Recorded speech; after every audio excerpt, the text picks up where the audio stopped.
What's going on, guys? Welcome to another playoff preview here for the 2024 playoffs featuring genuine fans and content creators from each team. And for this one, we got a special one.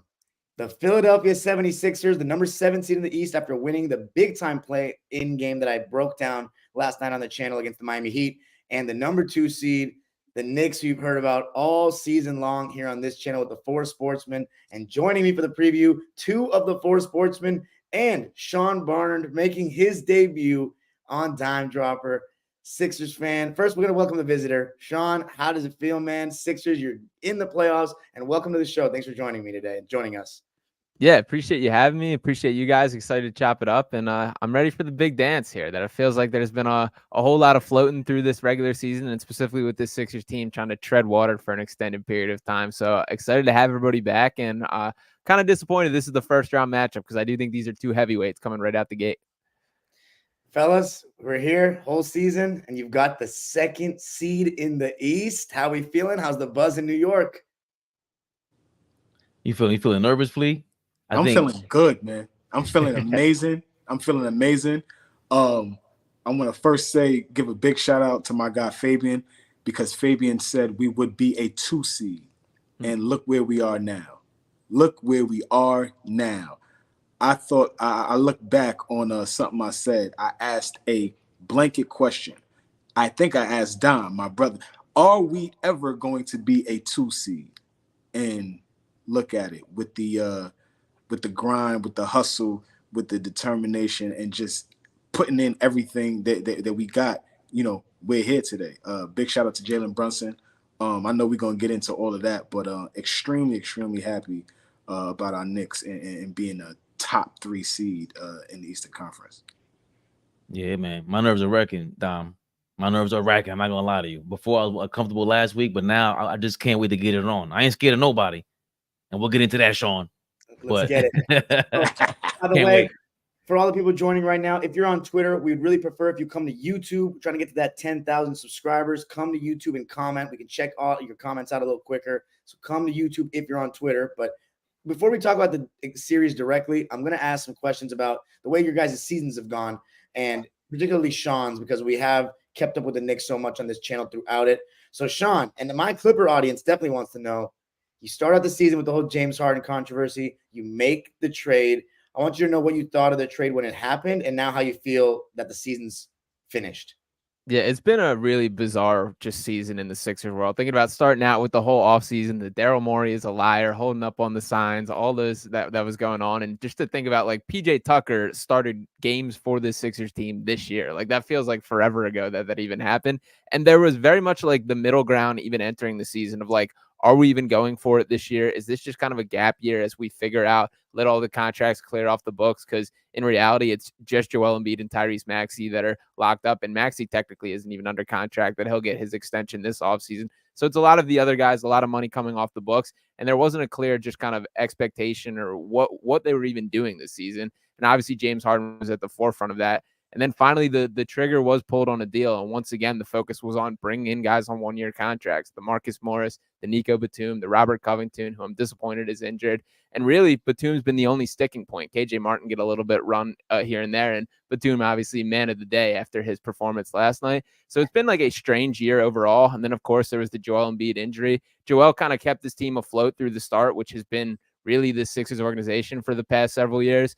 And then when he went down, there were more questions. And Tyrese Maxey kind of proved that he was ready to step up into the secondary role. So all of a sudden, I think this team just kind of played itself into maybe we can compete. And that's what led to a couple moves around the edges. And all of a sudden, this team looked like it could click a little bit. So it's been a strange year. It definitely hasn't been as like foregone, we're ready to contend going in from start to finish as it has been in past years. But the bottom line is this team shaped up to win a contender. I think there are a ton of pieces that fit really well together. And there's a lot of guys that just scrap and are dogs on this team in a way that this team hasn't had in past years, and led by Nick Nurse as the coach. So I'm feeling optimistic going in and kind of surprised just the way the season has shaped up as a whole.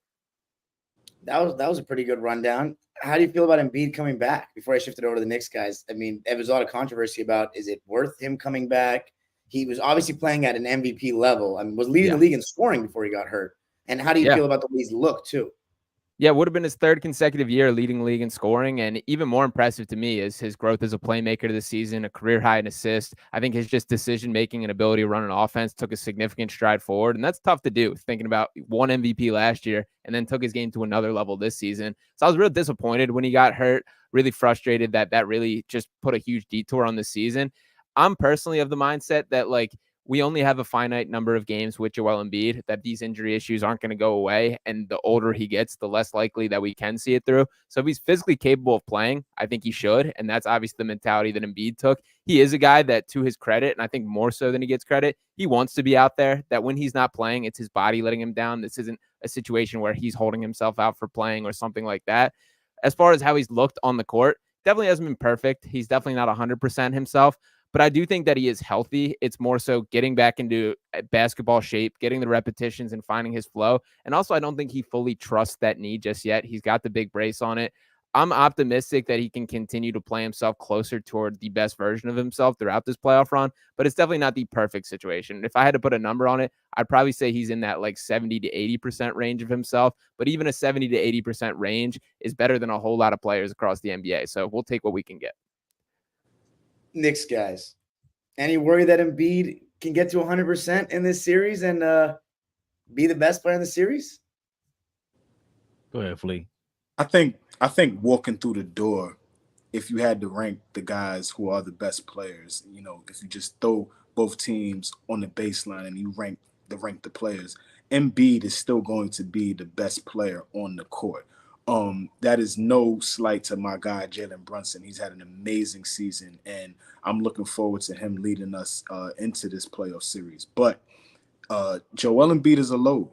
And like Sean said, at 70 to 80%, that's a lot that we're going to have to deal with. But for us, I think the focus really should be challenging Maxey to beat us. I want to see what Tyrese Maxey looks like in the playoffs this year with a more elevated role. What is he going to look like when the lights are brighter and the expectations on him to perform, right? I'm going back into this playoffs with relatively a lot of the same guys that, you know, we made the second round with last year. So guys are hungry, guys are ready to go. So, you know, on that one side, I feel like we do have an advantage on going into the playoffs, right? Because there's a lot of expectations on, you know, Kelly Oubre. There's a lot of expectations on Tyrese Maxey, right? You don't have a 100% Joel Embiid. I just want us to make him work, make things uncomfortable for him. And I think we have a huge chance to win this series. I agree. I wasn't gonna put it that way. I like how he said, you know, make Maxey the number one guy, put the ball in his hands, make him the 1A that people have infamously accused Jaylen Brunson of not being able to perform as.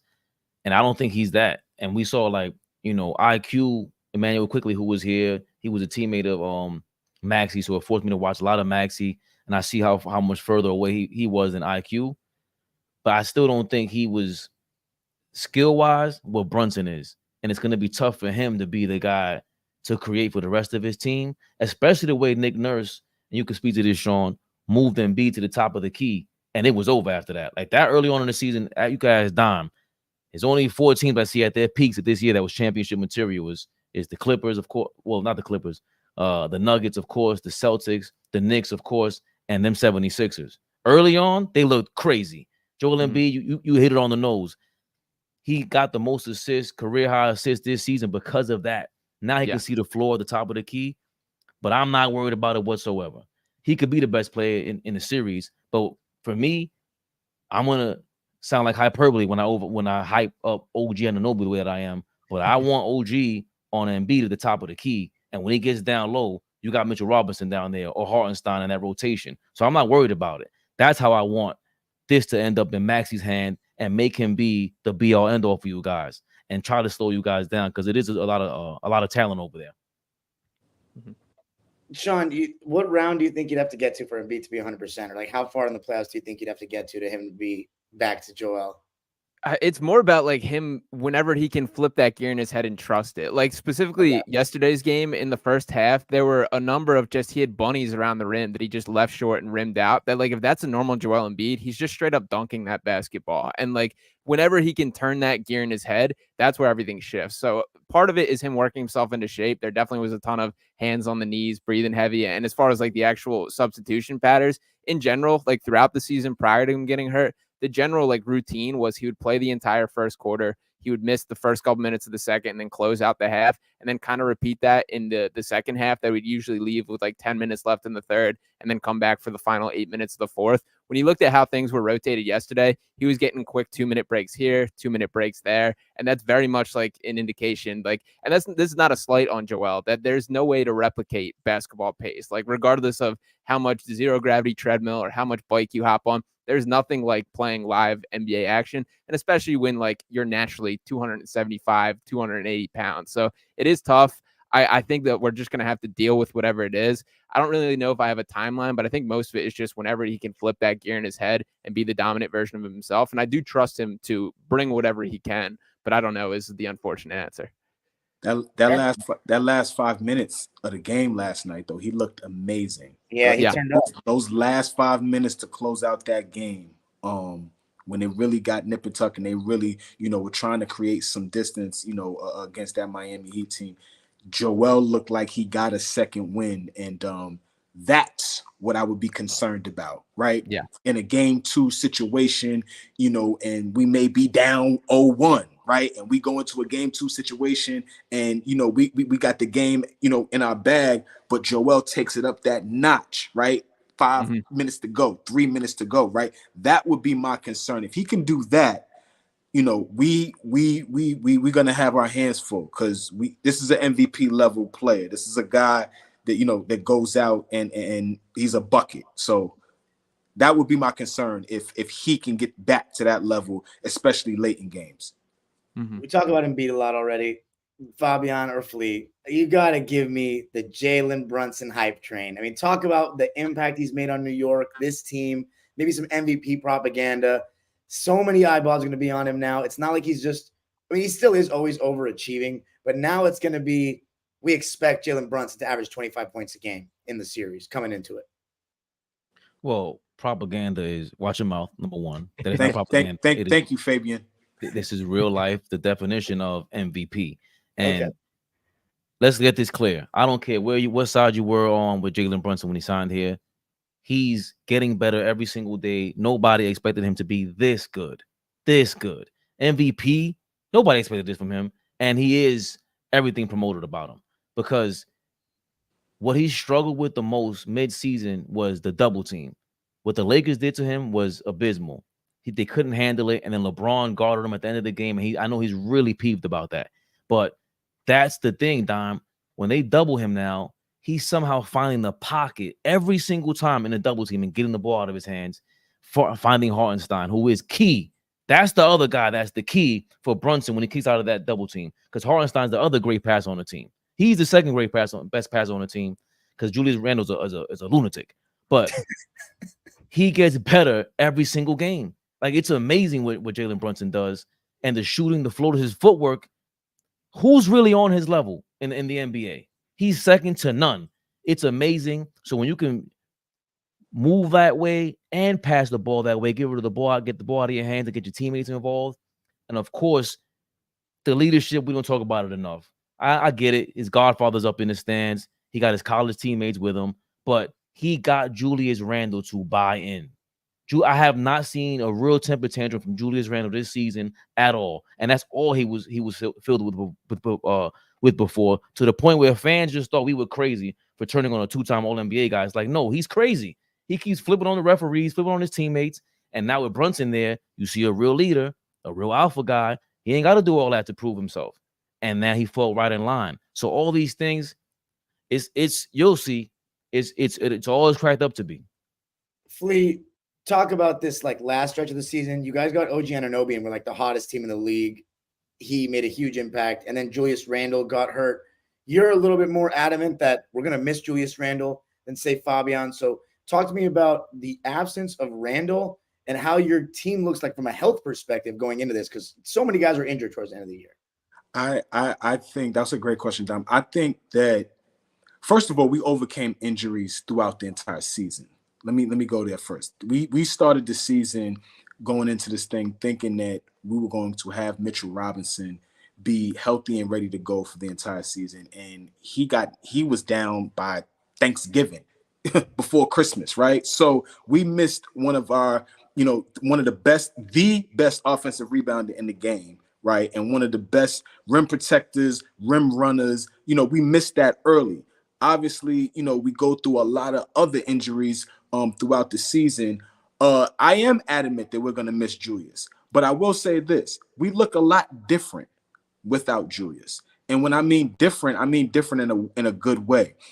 Guys are stepping up. You're getting to see a lot of things that you would not be able to see if Julius Randle is on the floor, right? Josh Hart is going to another level. You've seen how Dante DiVincenzo can shoot with volume, right? If Randle is on the floor, he does not get an opportunity to shoot those threes at volume level. We're seeing DiVincenzo take almost 10 threes a game towards the end of the season, right? He's not going to get those opportunities if Julius Randle is still on the floor. Not 10. He'll get his threes, but it's not going to be at that volume. So what I'm saying is that we are going to miss Julius, but I've grown more and more confident in us going into this playoffs without him. The role that OG Anunoby has played since being traded over from Toronto has been the hugest impact on a team in the NBA, in my estimation, from what I've seen, right? Daniel Gafford and PJ Washington are amazing in Dallas. I think that's kind of neck and neck. But if I had to, pick a move, that OG move was incredible. We were something like 20-3 with OG on the floor. You can't say nothing else about that. The impact that he has on the defensive end is really next to none.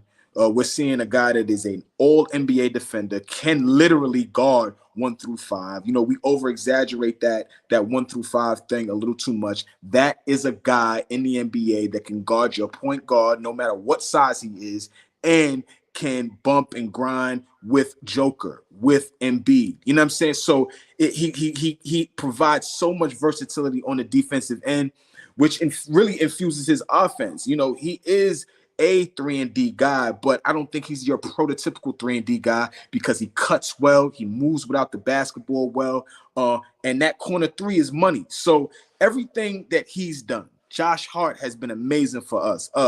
This second half of the season has really been great for the New York Knicks, and we've been rewarded with the second seed. So I just extremely confident in us going into the to playoffs. OG and Mitchell Robinson. I add this, Dom, with Randle, because I know I've spoken like I'm not going to miss him. Number one thing for me is rebounding, of course, but the free throws. He's the guy that could get Embiid. Maybe he can equalize that free throw attempt, because Embiid's going to get calls. He's a superstar. He deserves it. 1,000%. Max is going to get calls. Superstar deserves it. I don't know anybody else on the Knicks who deserves free throws besides Brunson, and he's not going to get it like that because we know he's a small guy. It is what it is. We can't complain about this now. Julius Randle, though, that's what was most frustrating about him when he would go crazy. Go get the foul calls, because that's how you put the other team in trouble. And that's what I will miss about him, because he would get the call. I was going to ask, do you guys feel solid about OG and Mitchell Robinson health-wise? They feel good? I would say this. I think how we've been able to manage this over the last couple of weeks, right? Not really overexerting and asking from too much, and those guys are getting comfortable and back into game shape, right? Like Mitch hasn't been asked to do too much. We've kept iHeart in the starting lineup, which I was a little wary about, but like I said, over the last 10 or so games, I've grown extremely confident in Isaiah Hartenstein being our starting center going into the playoffs. I'm fully okay with that, because now you got Mitchell Robinson coming into the game, and just, he's that. If Mitch was smaller, he would be that lightning rod that just comes in the game and just is scrappy all over the place, hustling, just a magnet to the basketball, right? And so I love that he's coming off the bench, and I think that, you know, the way we're managing his minutes, I think he's going to be fine. I told my guys, big shout out to Fabian and AllBall. I told him I think he's a little heavy. I think he needs, you know, he's put a little weight on, and that's obvious because, you know, he just hasn't been playing. But I think he's a little heavy, and if he starts to just get that off and get in game shape, I think he's be fine. I'm not as concerned about the OG elbow thing. I think that will get an opportunity to really heal during the summer. But every time I see this guy on the basketball court, he's ready to rock and roll. So I have confidence in those two guys going into the playoffs. Sean, let's talk about your. Oh, my bad. No, I was nervous until I didn't think about it until you asked, and that's exactly what OG Anunoby's response was to the reporter. I didn't think about it until you asked about my elbow, but because his response was amazing. Yeah. I feel good, so I ain't worried. Sean, talk to me about your team's supporting cast going into this series. We talked about Embiid, we talked about Maxey and having the biggest spotlight he's ever had, being the true second star of this team now without James Harden. But Kelly Oubre, Tobias Harris, Kyle Lowry. I mean, there's no DeAnthony Melton for this series, right? He's been out. Yeah, that which hurts, and he is out for honestly the foreseeable future. That like on a individual scale, I feel bad for the guy on like a human being level. That there is some like legitimate concern. This is not career threatening, but certainly hampering in the career standpoint. That he's battled back issues since 2018, and like 3 times this season that he's been out for an extended period of time, and then made a return for 2 to 3 games, and all of a sudden is out for another extended period of time. So it seems like he's shut down for the long term. Feel bad for him, and he's definitely a very useful player. So feel bad for DeAnthony Melton.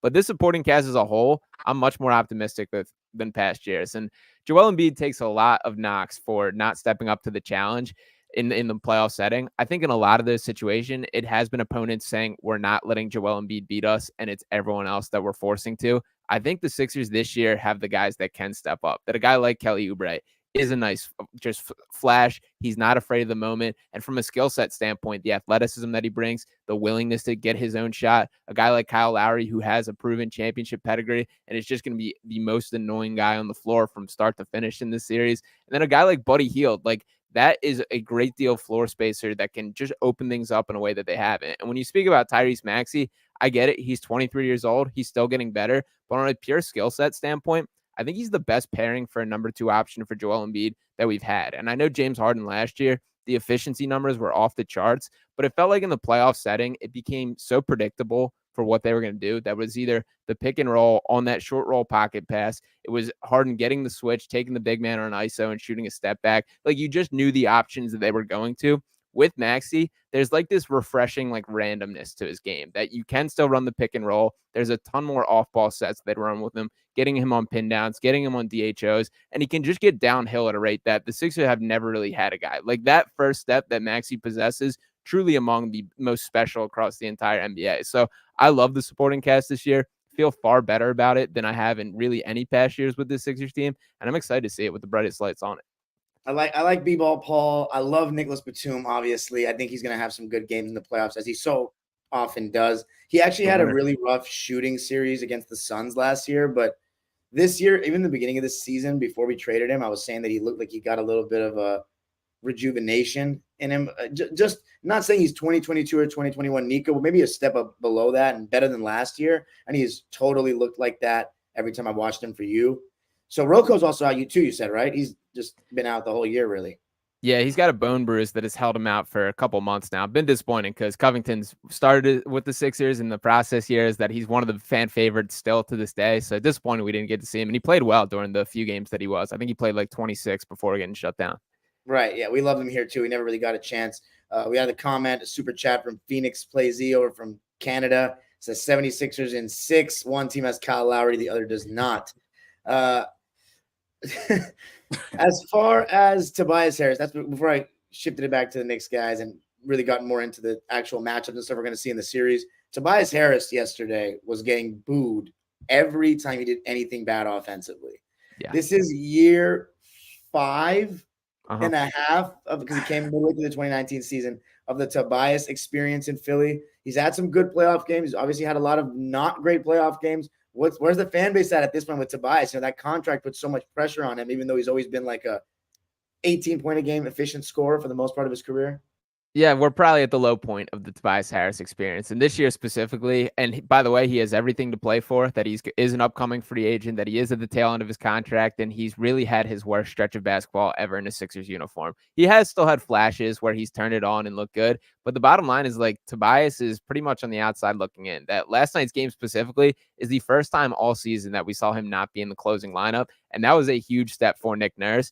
And my argument with Tobias Harris, for starters, I do feel bad because a lot of the criticism is beyond his control, that he didn't offer himself that contract. He didn't have a check cut that he was unable to cash with his abilities. He's the highest paid player in NBA history to never make an all-star game. Those are all things that aren't fully his fault. So I feel bad for him for that extent. But when you talk about like a basketball skill set standpoint, Tobias is like, he's a jack of all trades, master of none, that there's not a one thing that he's terrific at. He's good at a lot. But when you think about like rounding out a roster, so Joel Embiid and Tyrese Maxey are the locks, and the other three guys on the floor should be the players to maximize them. And if you want extra rebounding, there's better options for that. If you want extra shooting, there's better options for that. If you want better ball handling, there's better options for that. So there isn't that like defining skill set that he possesses that commands him to be on the floor. So I still expect him to be in the starting lineup. I still expect him to get pretty significant minutes, but when push comes to shove, I don't think he's going to be in the closing lineup for a lot of the series, and I think that's the right decision. Wow. Okay, so Flea and Fabian, let's talk about any specific matchups. You talked about, Fabian, the way you think they're going to guard Embiid, which is throw OG on him, help with Hartenstein or Mitchell Robinson. But as far as Brunson, how do you think the Sixers can fare guarding him? And what are any questions you have? I'll just let it go free-flowing about the series now because I've asked all the questions about the season I need. So go ahead. Anything you got? I think you got to double him because our biggest flaw is going to be we don't have another ball handler I trust besides Brunson, period. Like there's no second guard. DiVincenzo, I love you. McBride, love you. Definitely Josh Hart. I do not want that ball in your hands when it matters the most. 90% no. If there's another option besides Brunson, I would think it's either McBride or DiVincenzo to bring it up. And Hart, like, just get the ball in your hands when you cross half court. That's their biggest flaw. If you can make Brunson uncomfortable and get him out of his rhythm, especially when, to set up the plays that he wants, the routine that he wants, being that he holds the ball for so long, dribbles for that long, to get into his rhythm, that's the number one flaw for them. That's the key to the head of the snake is you double him up and try to disturb as much of his routine as possible. And you do it with a double team because we don't have that other guy to really facilitate. And it would be Hartenstein, but he can't bring the ball up. Not every play like we want Brunson to. So that really is the key, and what I'm really worried about from any team doing to us. Yeah, relying on Jaylen Brunson to get us through series by series by series, I think is extremely unrealistic, right? He's not that level player. I don't think he'll ever be that level player where he can just carry you through the playoffs to the quote unquote promised land, right? So this is going to be an extremely difficult, playoff run for us regardless. We had a great season,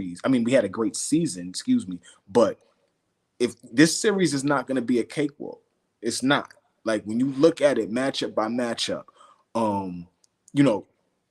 we're going to have to guard Tyrese Maxey. I said that, I want him to be in a position to beat us. But at the end of the day, I think this guy should flat out win Most Improved Player of the Year this year. I think it should be unanimous. I think he's had an amazing season for what he's, the cards that he's been dealt. Maxey over Kobe White? Kobe, I don't think, and what did I say last night, Fabian? I said if Chicago won 15 to 20 more games, Kobe White has 3 of my votes, right? I think Kobe was amazing this season, but unfortunately, their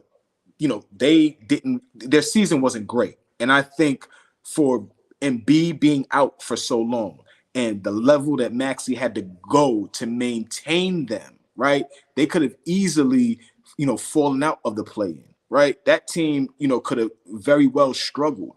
And so the cards that he was dealt and the level of that he took it to, I think Maxey kind of runs away with the Most Improved Player. But we're gonna have to guard him, right? We're gonna have to guard Embiid. So I'm curious to see what rotation Tibbs sticks with, because at this point now we got to stick with something, right? We have to go with a tight 7-8 man rotation, right? I don't know how deep he's gonna go into the bench. I'm very, very curious to see Okay, 82 game season. We mixed and matched. We figured it out. We did amazing this season. But you know what I always say, Fabian, Don, when you get into a 7-game series, 2 weeks, game planning for you every day, nights in between games. Like, this is different now. It's a different grind. Play every possession matters. Every game matters. If you drop a game at home, now you got to, it's different. And so I'm very, very concerned about, how Tibbs is going to fare with mixing and matching in his rotations. Sean, how are you guys going to guard Jaylen Brunson? Who do you think is going to take the brunt of that matchup at the point of attack? Kelly Oubre, I'm guessing? Yeah, so I'll start with, you're not going to hear me say a bad word about Jaylen Brunson. For starters, one of my favorite pure players to watch, a guy that I absolutely think is a first-team All-NBA guy, and a dude that, is just a blast. He's a bulldog. He's an alpha. He's everything. But that's all the reason why I think the Sixers are going to do everything not to let him beat it. But I think you guys hit the nail on the head, that they're going to force the ball out of his hands. I think we're going to see a lot of different looks at him. For starters, I think that Kyle Lowry is just going to try and get under his skin, be physical, be all over him. I do think Kelly Oubre will get a role. And to Kelly's credit, he's done a really nice job this year when he's guarded smaller guards. Like Trae Young's a guy that he did extremely well against. And he quietly has a 7-foot wingspan and has brought it defensively every single night. So when he's guarding a guy that's smaller than him, he does a nice job of kind of just swallowing them up, not letting them get to their spots. So I think they're going to throw a lot of bodies. But the biggest flaw with this Knicks team that I do think this Sixers team will look to attack is Jaylen Brunson's the only guy that's a creator within the offense. There's a ton of guys that can hit their shots, the DiVincenzo's, the Josh Harts, but as far as just creating for others, Brunson, if you put out that flame, I don't think that they can fully beat the Sixers team. And by the way, as far as the series as a whole, I think we're going to see some 80s basketball scores, some 87-85 victories type of games in the series. I do think it's going to be a bloodbath, but my full expectation is they're going to throw the kitchen sink at Jaylen Brunson and just not let him be the guy that beats the Sixers team. That's where I guess you got the loss of Randall being relevant to a degree. I think that's a big thing that we're going to have to address over the summer. No matter what happens during this playoff run, getting another capable ball handler and playmaker is something that we're going to need, and something that can either play next to Jaylen Brunson or somebody that can back him up, in terms of coming off the bench, right? IQ was beautiful at that, right? That's why it hurt so bad to see IQ go. Obviously, you do make that trade 10 times out of 10 because you love what OG brings. But, what IQ brought in the ability to get downhill, create for others, just put pressure on the defense at all times. When he's on the floor, you had to find him. You had to know where he was at. We missed that. Right, we got a lot of guys that can hit shots. We got a lot of guys that are aggressive on defense. But to agree with what Sean was saying, we miss another guy that can handle the ball. We miss another guy that can create for others, play make, do a lot of the other little things. And I think if you do exploit that, we are vulnerable. But Knicks in 7, baby. Okay, so I was gonna take these super chats. Phoenix Play Z says closing lineups for both teams. I think that's obviously gonna be a little situational, but who do you guys think are for sure closing games no matter what for your squads? I'd say go ahead, Sean. You can go first. Yeah, so the locks are obviously Maxey and Embiid. I think everyone else should be situational, but I think most nights, the other three, it's going to be Nico Batum, it's going to be Kelly Oubre, and it's going to be Kyle Lowry. I do think there will be matchups where Lowry's not in there and they go a little bit bigger. Tobias will have his nights where he does close if he has it going or whatever is the case, but I think for the most part, it is going to be that 5 of Kyle Lowry, Tyrese Maxey, Nico Batum, Kelly Oubre, and Joel Embiid. I think Nico Batum is also another guy who's going to see some minutes on Brunson as well because he's always capable of he can guard anyone. I mean, that's the thing about Nico. You want to talk about 1 through 5 guys? I mean, I'm not saying I would have him ideally guard Joker, but when we used to go on small ball, that was the key to Ty Lue's small ball was having Nico at the 5. When you had Nico out there with Paul George and Kawhi, it could be tough at times, and we're gonna definitely miss that in this series. And then he's a winner. Go ahead, Fabian. Your guys, who are your locks to end games? I'm guessing OG Brunson and then a big and 2 others. I think Hartenstein and Mitchell Robinson are going to be situational. You don't want Mitchell Robinson out there because of the free throws. They're going to hack a Shaq with him. Like, who was it the other day that did that flea? I forgot. The Nets guy. The Nets. Benali. Yeah. you know, who else out there? OG, DiVincenzo gotta be money, and McBride is gonna be situational also because they're the guys that open up. McBride and OG shoot equally the same on both from both corners, so it opens things up for Brunson. And yeah, hopefully we don't need Brunson to operate in crunch time. To be honest with you, that's really scares me the most. But he'll be out there. It's Brunson, DiVincenzo, OG. I'll say Hartenstein. Who's the other guy you think, Flea? Hart has to close games. Yeah, Josh Hart has to close games. I think Josh Hart, Brunson, and like you said, Hartenstein and Mitchell Robinson will be situational depending on foul, how many fouls guys have, do we have the ball, all of that kind of stuff. It is all situational. But OG, Hartenstein / Mitch, Brunson, Hart has to finish games. And I think, for shooting purposes, you got to have DiVincenzo down the stretch because he is going to hit shots. He's going to hit shots. And, we don't have anybody else off the bench to hit shots except for Bogdan. Excuse me, Bogdan. I love you, man. I forgot he's another guy. I forgot about Bogey being on the. Yeah, we got Bogey too. He was starting to get on my nerves recently, and he's starting to come around. Flea, you saw that. And he's been playing right. Like I'm saying, he's been a little more aggressive. It looks like the situations that Tibbs is putting him in at certain points in the game. The whole NBA game is important, but for what I'm saying, when Bogey gets in certain games, it doesn't look like there's any pressure on him, and he can really find his way into what Tibbs is trying to do in terms of having him out there. So, I think that's big. Bogey said it when he came over. He said, "I've never missed the playoffs a year in my career," and he's standing on it right now. So, we'll see what he can give us too. Yeah, this is the. Oh, by the way, I was looking at DiVincenzo's stats. I didn't want to downplay this before we got off because I think your followers on AllBall TV know this, but this is by far the best season of his career. I was just looking at his stats. Oh my goodness, he's averaging 15 points a game. Good for DiVincenzo. He's really found a role there in New York, and you know what it is. If you play well for the Knicks, it's not like you want to go anywhere else. You feel the love. So this is another question. He was trying to credit Steph Curry for that diamond. Steph was just like, I don't even remember. I don't even remember telling him and giving him any advice. It was hilarious. Wow. This is the last question. We're getting to the super chats. This is the Sixers fan talking. How do Knicks fans view B-ball Paul Reed? See, we're initially, what's his name recommended you, by the way, Sean? I forgot about you. When I was looking for the Sixers guy, I asked my boy Ryan that does the podcast with Paul Reed. Yeah, RB. RB. Cool. He got tied up. So how do Knicks fans view Paul Reed? You're a mark, bro. You just made this. Listen.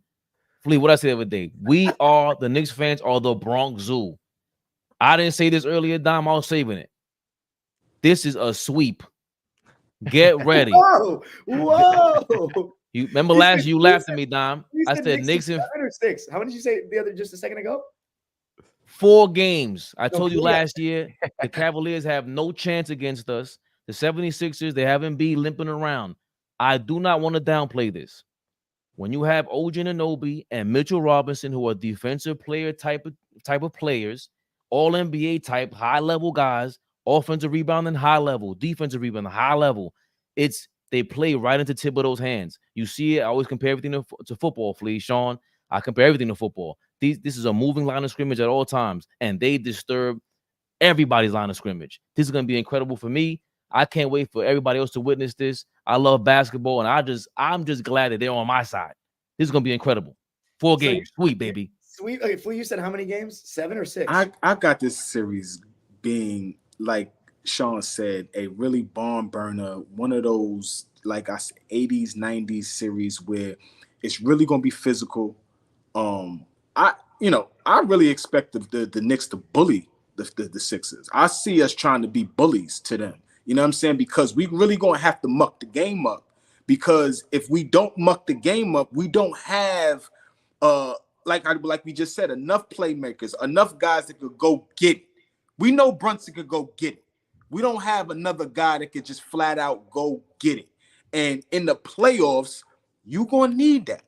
We're going to have some games where we'll need a Josh Hart game the way he had a 20 rebound triple double, and we got Jesus Christ, Josh Hart. We're gonna need certain guys to step up above what they are because we don't have Julius Randle, right? Because we don't have another guy to say, here, take me home, go get it. So, but in terms of Paul Reed, I had very choice words for Paul Reed offline. I'm not going to deliver those words via the internet waves, but I will say this.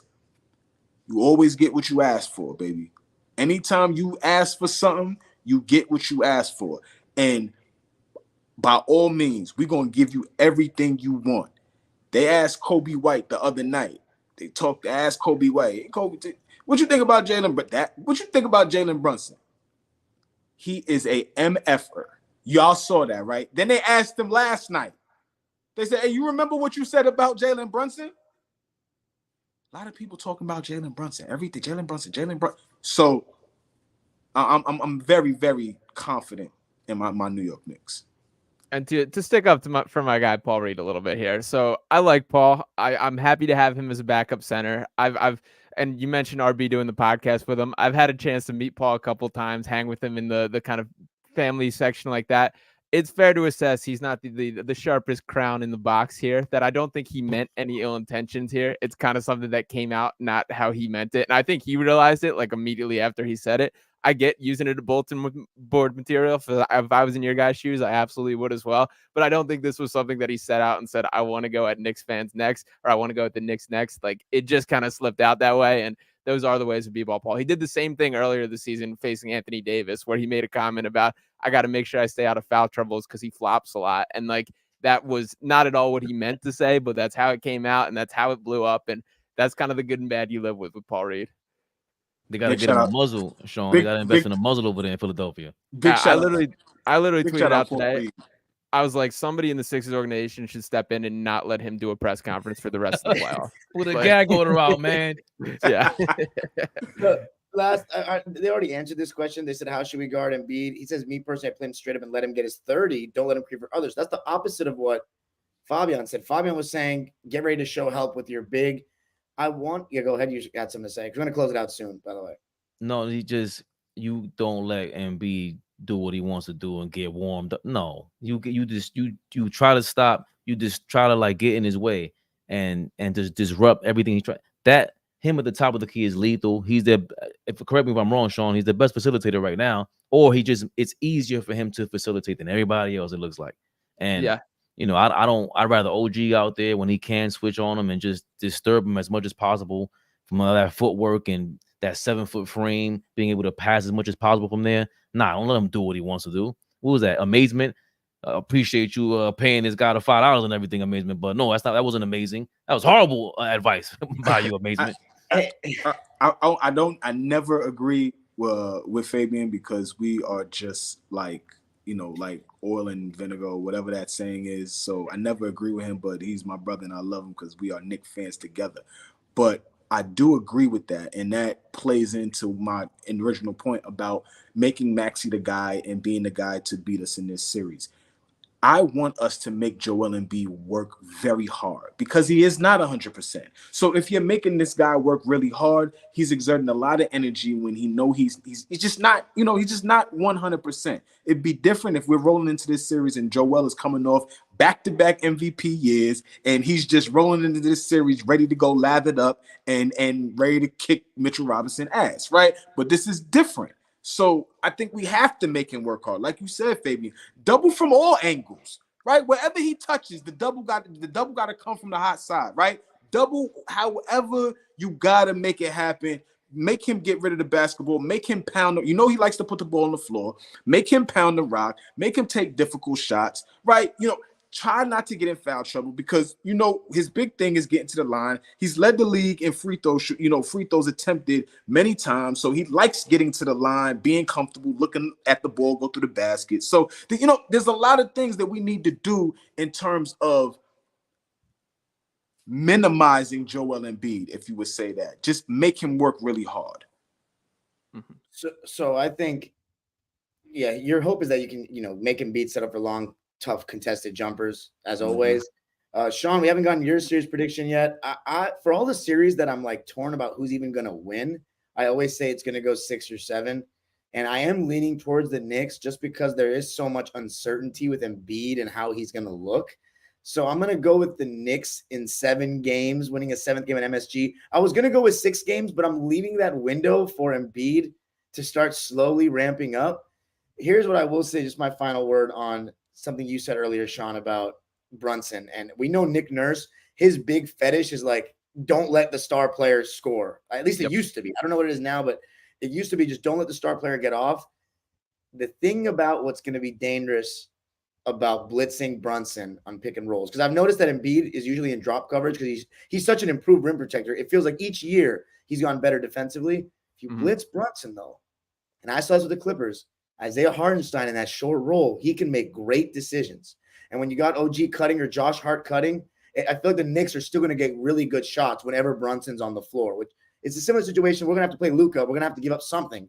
But Brunson will create, I think it'll be really interesting to see how much Tibbs plays Brunson. We know how big he is in giving guys minutes and how much you can take advantage of the non-Brunson minutes, because we really have talked about it at length in this episode. They don't have much else in terms of shot creation. Yeah, and I mean, for starters, real quick on the Embiid point, the dangerous game of letting him get his 30 is that 30 turns to 50 real quick. If you leave him in one-on-one coverage, it not only turns to 50, but turns to both Isaiah Hartenstein and Mitchell Robinson fouling out of the game if you leave him that kind of. So I do expect and think it is the right route if the Knicks are throwing other coverages at him, bringing doubles, all those things. But as far as the series as a whole, I do think it's Sixers and 6 here. That I think the top end of this Sixers team is a little bit above, maybe even more than a little bit above this top end of the Knicks. And the reason I say that is Joel Embiid's still going to be the best player on the floor, even at 70, 80%, and even as good as Jaylen Brunson is. And the difference being that gap between Jaylen Brunson and Tyrese Maxey, the gap in between them is significantly smaller than the gap between Tyrese Maxey and OG Anunoby for the second best player. That I do think Tyrese Maxey is going to put on full display to the national stage how good he has become. Dude's a real deal all-star. He shined at brightest, at his best in the biggest moments so far this year, and I do think that carries into the playoffs. So I'm ready for a lot to be put on display during this. It's going to be a hard-fought series. I do think every game is going to be one of those down-to-the-wire games, but I do think the Sixers get this done in 6 games and move on. And I do wish this was a deeper stage of the playoffs, because I do think both these teams are very good. Any last words before we close it out? Give us the last words, everybody, and then make sure you plug yourself too at the end. Flea? All We Live, Flea, Instagram, Twitter, wherever I'm, all of that. I'm there. Go find me. Knicks in 7. I think this is, again, going to be a hell of a series. Looking forward to just how competitive it's going to be, right? These guys are really going to get after it. There's a lot of, expectation from both sides, right? There's an expectation from Philly because they're thirsty to make that first Eastern Conference Finals with Joel Embiid, right? The Knicks are thirsty because we want to make that next step, get right back to the second round from what we did last year, right? So there's a lot riding on this series right here, right? There will be disappointment on any end, whoever doesn't win this series. But I do think that Joel Embiid won't hold up for this entire series, especially how long I think it's gonna go. I got Knicks in 7. All right, Fabian. Feelings Play Z, I can see your comments. I am fully aware that the 76ers are favored in this series. I'm surprised by that, by the way. Sam. Yeah. Are you? I was too. Got the Knicks in 7, baby. Yeah, I'm totally shocked by that, because I think, again, they're gonna have to earn what I see. Maybe I'm crazy. Maybe I'll be proven crazy, but I just see this clean sweep for me.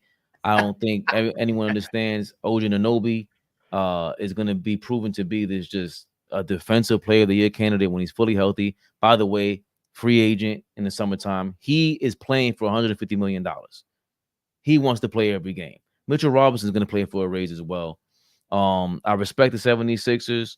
I think, Joel Embiid has been hit with just a bunch of bad luck. I don't know if it's stamina. I don't know if it's totally his fault, man. Because talk about a special talent that has to get clean swept like this and get out of the playoffs like this. It's gonna be bad, Sean. It's gonna be bad. But Knicks in 4, baby. All right, Sean, you give yourself a plug and let them know. Let them know. Yeah, Dime, appreciate you having me on. It was good to chop it up. And Fabian Flea, good chatting. Again, I am disappointed that this is the first round matchup. That I would much rather this be a Sixers-Bucks first round. You guys taking down the Pacers. We can do this a week or two from now, and I could be talking about what a fraud Doc Rivers is and everything else on these airwaves right now. That's something you and I are going to agree on wholeheartedly. I think all of us will. All of us will. Absolutely. But yeah, as far as me, you guys can follow me on Twitter at Sean_Bernard1.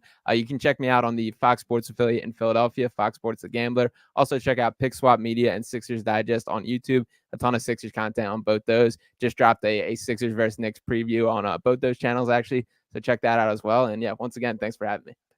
Oh, anytime, guys. Appreciate you. Now I feel bad I didn't ask your last name and how to pronounce it at first. I think I said like Barnard or something. It's close enough. It doesn't bother me. You guys, especially all you guys that are tapped in on Twitter, over 400 people on Twitter. I cannot believe that. Guys, come to YouTube next time. Keep subscribing on YouTube to my channel, Dime Dropper, all things LA sports. But when it comes to playoffs, I'm live every night, and I try to do a preview of each series with genuine content creators and fans from their teams. So you want to keep tuning into these. I have the Clippers and Lakers as well coming out tonight, although I've already recorded them. They're already on the channel. I'm just going to chop it up. And then on Friday, we're going to have Timberwolves and Suns with a fan of each team. The other series, I don't know if we're going to get those off in time, the 1 versus 8, because the games are going to end tomorrow night. So you're probably going to just get 6 previews, not 8. But it's going to be fun, guys. Appreciate everybody for tuning in. Let us know your series prediction in the comment section below. Peace. We're looking forward to it.